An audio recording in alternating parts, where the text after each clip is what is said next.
Hello, my fellow oddities. Welcome to part 2 of our red-eyed tree frog. If this is your first time, please hit that subscribe button, hit that like button, and go ahead and share it. And while you're at it, please take a visit to my website. I've got all sorts of stuff available on there to help support me. And with that out of the way, we're going to get right into today's video.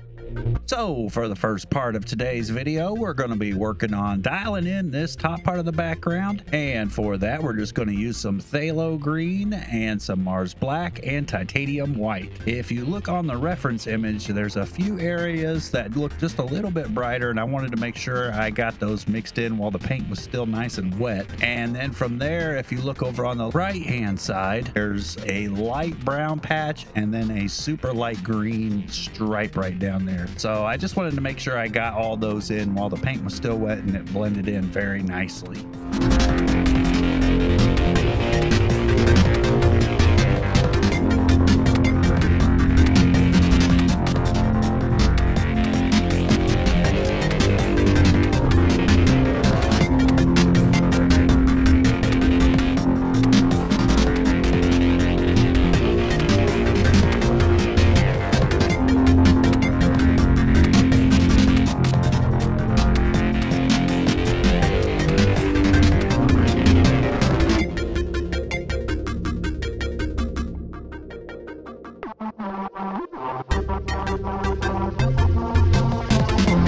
So now we're going to move on to the lower part of our background, and if you look at it, it's a lot brighter and it's got a lot more yellow tone in that green. So we'll just add a whole bunch of cadmium yellow in there and a little bit of titanium white and go to town making all our different ripples and shapes that you see down in the reference image. I went back and forth through my lighter and darker shades and mixed in a little bit of phthalo green and cadmium yellow here and there just to go back and forth in different tones, just till I was happy enough to where everything looked good and cohesive. And I was trying to also work pretty fast so that way all the paint was still wet and everything would mix together very well.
background done, we can move on to adding a little bit more color to our frog. So I added a lot more yellow to our phthalo green and some more titanium white just to get that color almost a fluorescent green. And we'll just get this frog covered and go back and forth with a little bit of lighter and darker tones and get some details laid in.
For the underside of this frog's belly, I just used a little bit of yellow ochre and Mars black and mixed that together and got this really dark looking tan color, and it ended up being just the perfect shade that I needed.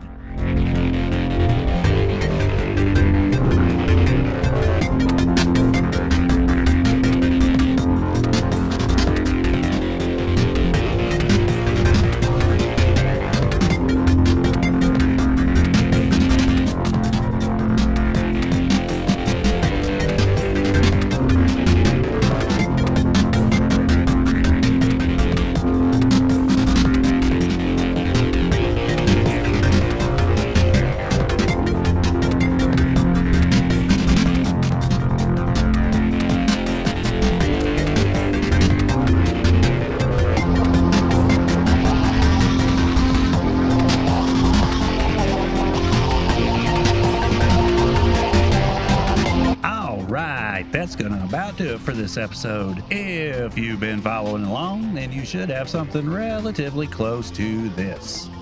I love how this frog is coming out so far. Please make sure you're subscribed and tune in for the next episode. We'll continue right along. If this is your first time, like I said, subscribe, visit that website, and I will see you in the next episode.